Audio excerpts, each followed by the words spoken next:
My wife handed me divorce papers, then expected me to stay her sugar daddy.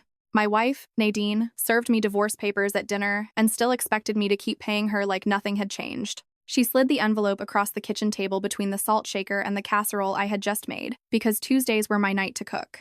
It was a plain manila envelope, the kind you use for tax forms or medical records, except this one had the power to end 11 years of marriage. Nadine set it in front of me, told me to open it, and kept eating like she had not just dropped a grenade into our dinner. I opened it. Divorce papers, already filled out, already signed on her side. On the last page, there was a yellow sticky note that said, "Sign here," with a little smiley face drawn beside it. A smiley face. I looked up at her, waiting for some sign that she understood how insane that was. She was chewing, scrolling through her phone, and barely looking at me. Without raising her eyes, she said she needed a better man. She said I was not it. She said she had been thinking about it for a long time, and her decision was final. Then she said the part that made my hands go numb. She said, "I still expect the same amount in my account on the first of every month."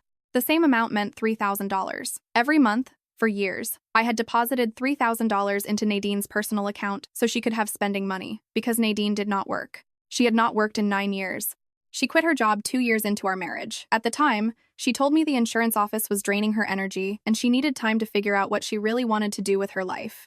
I said, okay. That had been my answer to almost everything Nadine wanted. She wanted to quit her job. Okay. She wanted $3,000 a month in a separate account. Okay.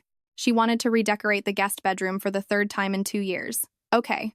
She wanted to join a wine club that shipped 4 bottles every month at $65 a box. Okay. I kept saying okay because I thought that was what a good husband did. I thought supporting my wife meant clearing every obstacle between her and comfort. I thought the arrangement was simple. I would work. She would live. Then, somehow, at the end of each day, we would meet in the middle. What I did not understand until much later was that we never met in the middle. I walked all the way over to her side every single time, and she stayed exactly where she was. I worked as a radiology tech at a hospital, and I picked up extra shifts whenever I needed to cover everything. The mortgage, the utilities, the groceries, the car payments, her credit cards, her hair appointments, the gym membership she used 3 times, her subscriptions to 6 different streaming services, 2 clothing boxes, the wine club she signed up for and then forgot to cancel. I covered all of it. On top of that, every month, I deposited $3,000 into her account so she could have what she called her own money. She said it made her feel independent. Independent. She used that word a lot for someone who had not earned a paycheck since she was 29 years old. For 9 years, Nadine woke up after I had already left for work and spent her days doing whatever she wanted. She went to brunch. She went shopping. She redecorated rooms that did not need redecorating. She took yoga classes, pottery classes, and a 6-week photography course that cost $800 and somehow resulted in 0 photographs. She had hobbies, a lot of hobbies. What she did not have was a job, or any real interest in getting one, because I had made her life comfortable enough that work became optional for her. Eventually, it became invisible. I asked her why she wanted a divorce. For the first time since she sat down, she put her phone down. Then she listed her reasons like she had rehearsed them in front of a mirror. She said I worked too much. She said I was boring. She said I did not take her on enough vacations. She said I had let myself go, even though I was the same weight I had been when we got married, and even though she had watched me leave for 12-hour shifts at 5 in the morning for a decade without once asking whether I was tired. Then she said she wanted someone who could give her the life she deserved. The life she deserved. The life she was already living was paid for entirely by me. Somehow, she still believed she deserved more of it from someone else, while also continuing to collect money from me. I asked her how she planned to support herself after the divorce. She tilted her head, like I had asked something strange. She said, that's what the $3,000 a month is for. Then she told me she had gotten used to a certain lifestyle, and it would be unfair for me to cut her off just because we were no longer married. I told her I needed time to read the papers. She shrugged, picked up her plate, carried it into the living room, and turned on one of her 6 streaming services. For her, that was the end of the conversation. That night, I called my older brother, Niall, from the garage. I sat on an upside-down bucket beside the lawnmower I maintained because Nadine claimed grass allergies prevented her from going outside when I mowed. She had never been tested for allergies, and she spent almost every Saturday at outdoor brunch patios without a single problem, but somehow, the lawn was different. Niall was a contractor. He had been through his own divorce 5 years earlier, and he was the only person I trusted to tell me the truth without trying to dress it up. I told him everything. I told him about the manila envelope, the sticky note, the smiley face, and the $3,000. I told him she said she needed a better man. I told him about the way she tilted her head when I asked how she planned to support herself. I told him about the 6 streaming services. I told him she was sitting in the living room right then, watching one of them like we had not just ended a marriage over dinner. He listened. He did not interrupt. When I finished, he was quiet for about 10 seconds. Then he asked me one question. Is your name on everything? It was. The house was in my name. I had bought it before we got married with money I saved from working doubles for 4 years. Both cars were in my name. Nadine drove a car I purchased, insured, and maintained because she said car stuff stressed her out. Every account was either in my name or jointly held, which meant I could do what I did next. The following morning, I called a divorce attorney. The attorney explained that since Nadine had voluntarily left her job and had no disability or medical condition preventing her from working, a judge would be unlikely to award long-term spousal support. Nadine was 38 years old. She had a college degree. She was fully capable of employment. The attorney also explained that the house I bought before the marriage with my own money would likely be considered separate property as long as I could prove when and how I purchased it. I kept everything, so I signed the papers. I gave Nadine exactly what she asked for, which was a divorce. What I did not give her was $3,000 a month. I did not give her the house. I did not give her the entire life she had assumed would keep funding itself after she walked away from me. My attorney handled everything. When Nadine received the counterfiling, she called me from her mother's house. She had moved there the week before because she wanted everyone to know she was the one who left. She was furious. She said I had blindsided her. Blindsided. The woman who slid divorce papers across the dinner table between bites of the casserole I had made for her told me I had blindsided her. I said, I signed what you asked me to sign. She said, not like this. She said her version of the papers included a monthly support arrangement and a property transfer, and what my attorney sent back had none of that. She said I was being vindictive. I said I was being accurate. She had asked for a divorce. I gave her one. What she had not asked for, and what she had no right to assume, was that every term would be hers. But she did assume that, because every term in our marriage had been hers for 11 years, she had no reason to believe the ending would be any different. She said this was not over. She said she had rights. She said 11 years as my wife entitled her to something. I told her, it entitles you to a divorce. You're getting one. Then I told her my attorney would handle all further communication, and I hung up. That was the last time I spoke to Nadine directly for about 3 months. And those 3 months showed me exactly who I had actually been married to. The first thing Nadine did was call everyone we knew, not to tell them we were getting divorced, but to tell them her version of why. According to Nadine, I had changed. According to Nadine, I had become cold and controlling. According to Nadine, I was punishing her for wanting out of a marriage that no longer fulfilled her needs. She told her friends, she told her family, she told the woman who cut her hair, she told the couple next door, she even told my coworker's wife, a woman she had met one time at a hospital holiday party. She planted the narrative before I even knew there was one to fight. I found out because people started texting me. They were not asking how I was doing. They were asking why I was being so difficult. They were asking why I would not just let her have the house. They were asking whether it was true that I was trying to leave her with nothing after she had given me the best years of her life. The best years of her life. That phrase kept showing up like a slogan someone had coached her to use, as if the years she spent going to brunch on my money were some kind of sacrifice she had made for me. 2 days after the counterfiling, Nadine's mother called me. Her name was Diane, and she had always been polite to me in the same way people are polite to furniture. She acknowledged that I existed, but she never really engaged with me. Diane told me Nadine was devastated. She said I was throwing away a woman who had given me the best years of her life. I asked her, what did Nadine give me, specifically? Diane said, companionship. I said, I have a dog for companionship. The dog also doesn't work, but at least the dog is happy to see me when I come home. Diane hung up. I know that sounds harsh.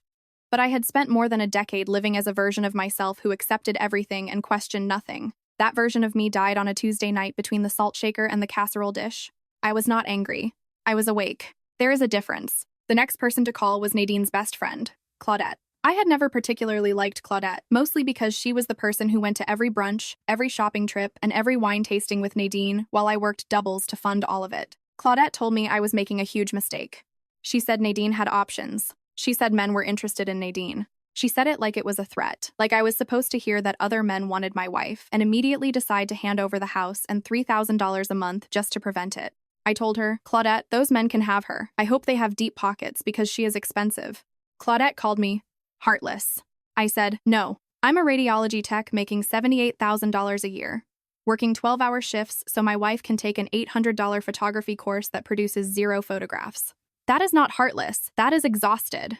The divorce proceedings started in earnest about a month later.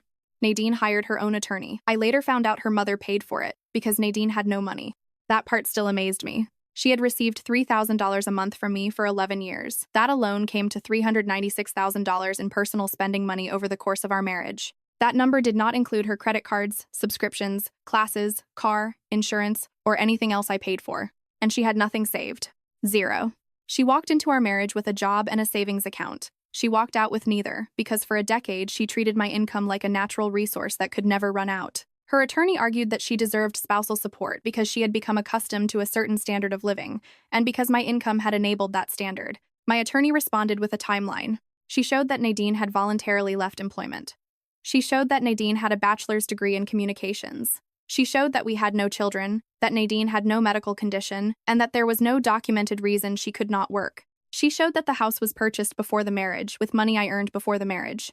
She showed 9 years of bank statements, proving that every dollar in Nadine's personal account came from a direct transfer from mine, and every dollar that left that account went toward discretionary spending, not savings, not investments, not necessities, brunch, clothes, classes, wine. The judge reviewed it all. Then he asked Nadine directly why she had not worked in 9 years. Her attorney tried to frame it as a mutual decision. My attorney showed a text from 2015 where Nadine told me she was not going back to work, and I responded with, okay. Her attorney tried to spin that as an agreement. Then my attorney showed 6 later texts from over the years where I had asked Nadine whether she had thought about going back to work. In some, she ignored the question. In others, she said she was not ready. The judge looked at those texts for a long time. He did not award long-term support. He awarded Nadine 6 months of transitional support at $1,500 a month, half of what she demanded. It was meant to give her time to find employment. He left the house with me. He specifically noted that the house had been purchased with premarital funds and that Nadine had not contributed to the mortgage in any documented way. He divided the joint savings account, which had $41,000 in it, and gave her half. The car she drove was awarded to her because it was paid off, and the judge considered it a reasonable part of the asset split. Nadine cried in the courtroom. Not quiet tears, loud, shaking sobs that echoed against the walls. Her mother rubbed her back. Her attorney looked down at the floor. I sat there thinking about the smiley face on the sticky note. I thought about how confident Nadine had been that night at the dinner table, how certain she was that she could end a marriage and keep the paycheck, how calmly she had kept chewing while she told me she needed a better man. She was not crying because she had lost me. She was crying because she had lost the money. Nadine walked out of that courtroom with a paid-off car, $20,500 in savings, and 6 months of $1,500 checks. I walked out with my house, my career, and the first real silence I had felt in 11 years. That weekend, Niall came over with a 6-pack. We sat on my back porch, and he asked me how I felt. I said, I feel like someone turned the volume down. He said, it gets better. I said, I hope so. He said, trust me. The first month is weird. The second month is quiet. By the third month, you start remembering who you were before you got lost inside somebody else's life. He was right. In the weeks after the divorce was finalized, I started noticing things. First, I noticed that I had time. I came home from work and the house was quiet. Nobody needed me to transfer money. Nobody needed me to fix a problem. Nobody needed me to listen to a complaint about a yoga instructor, a pottery class, or a brunch spot that changed its menu. I cooked what I wanted, I watched what I wanted, I went to bed when I wanted. I had not realized how much of my daily life had been organized around Nadine's comfort until her comfort was no longer my responsibility. Then I noticed the money. One night, I ran the numbers because I am the kind of person who keeps spreadsheets. I calculated what Nadine had cost me over 11 years. The $3,000 monthly deposits alone totaled $396,000. Her credit card balances, which I paid off every quarter, averaged about $2,200. Over 11 years, that came to roughly $96,800. Then there was her car, her insurance, her phone, her subscriptions, her classes, the gym membership she barely used, the wine club she forgot about, the clothing boxes, all the extras that never felt enormous in the moment because they arrived one charge at a time. When I added it all together, the number was just over $620,000. I made $78,000 a year before taxes. During that marriage, I had given more than half my gross lifetime earnings to a woman who called me boring and told me I had let myself go while I was working doubles so she could go to brunch. I stared at that spreadsheet for a long time. Not because I wanted the money back. I knew I was never getting it back. I stared because I wanted to understand how I had let it happen. The answer was simple. I let it happen because I loved her. And love made me stupid and generous in ways I did not notice until the generosity was the only thing keeping the relationship alive. The next thing I noticed was the quiet. Not the absence of noise, the absence of performance. For 11 years, I had come home to someone who needed me to react to whatever her day had contained. The yoga instructor said something rude. The pottery class was too crowded. The brunch place overcharged her. The clothing box sent the wrong size. Every evening turned into a debriefing session where I was expected to listen, validate, and sympathize with problems that existed entirely inside a life I was funding. I never once came home and said I had a hard day. Not because I did not have hard days. I had plenty of them. I never said it because Nadine did not ask. She asked what was for dinner. She asked whether I had seen her phone charger. She asked whether I had transferred the $3,000 yet. She never asked whether I was tired. Eventually, I had to accept the truth. Nadine had not loved me for years. Maybe she never did. Maybe she loved the $3,000. Maybe she loved the freedom, the brunches, the photography course, and the 6 streaming services. Maybe she loved feeling independent on someone else's paycheck. I do not know.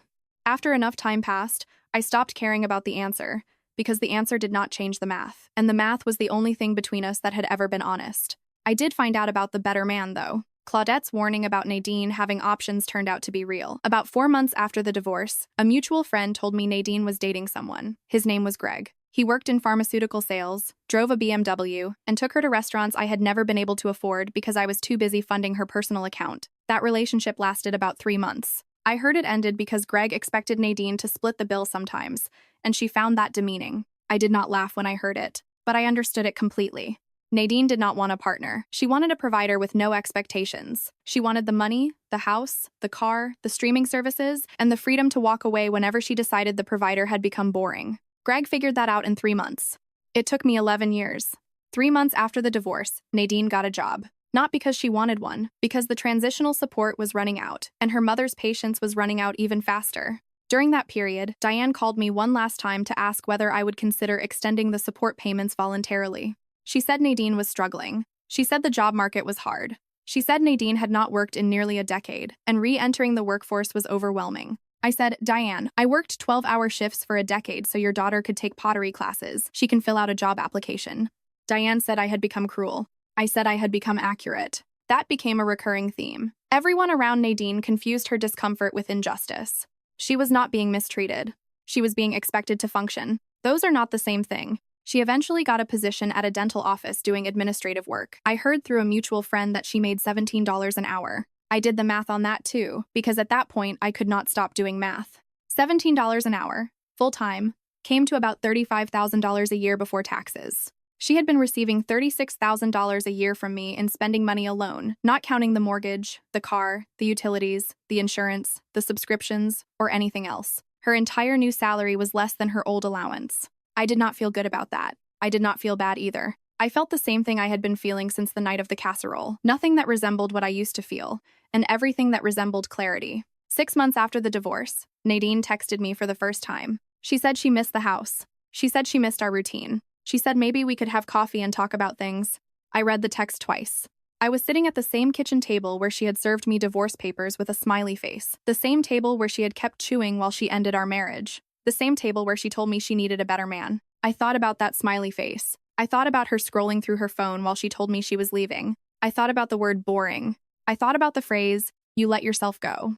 I thought about the way she tilted her head when I asked how she planned to support herself, as if the question itself made no sense. I thought about the fact that her biggest complaint was that I worked too much when I was working those hours so she could live a life where an $800 photography course that produced 0 photographs was just another expense. I thought about $620,000. I thought about every 5 in the morning alarm I had set while she slept until 10. I thought about all of that. Then I texted back 2 words. No thanks. She replied with a long message about how I had changed. She said I used to be kind. She said she did not recognize me anymore. She said the man she married would never have spoken to her the way I spoke to her now. She said she hoped I was happy alone. I did not respond. She was right about one thing. I had changed. I was no longer the man who would cook a casserole on a Tuesday and accept a smiley face sticky note on divorce papers as a normal way to end a decade-long marriage. I was no longer the man who would deposit $3,000 a month into someone's account so she could feel independent while being the exact opposite of independent. I was no longer the man who confused being needed with being loved. Because Nadine never really loved me, she needed me. And the moment she thought she did not need me anymore, she slid an envelope across the table and kept eating. Last month, Niall asked me whether I would ever get married again. I told him I did not know. He said, just make sure the next one has a job. I laughed. It was the first time I had laughed about any of it. Then I asked him whether the feeling ever fully goes away, the feeling of having been used. He said it does not really go away. It just stops being the loudest thing in the room. He was right about that too. The house is mine again, just mine.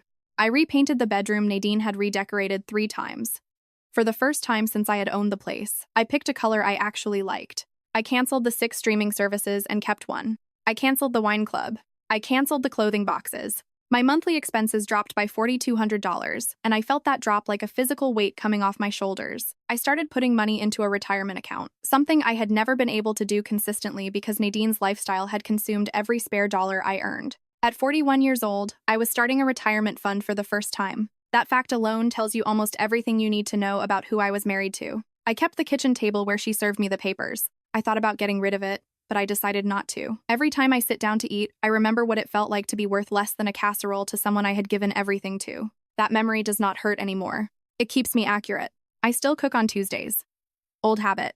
But the only person I am feeding now is myself. And the meals have gotten better because I finally have the budget and the energy to make something worth eating. Nadine got her divorce. She just did not get mine.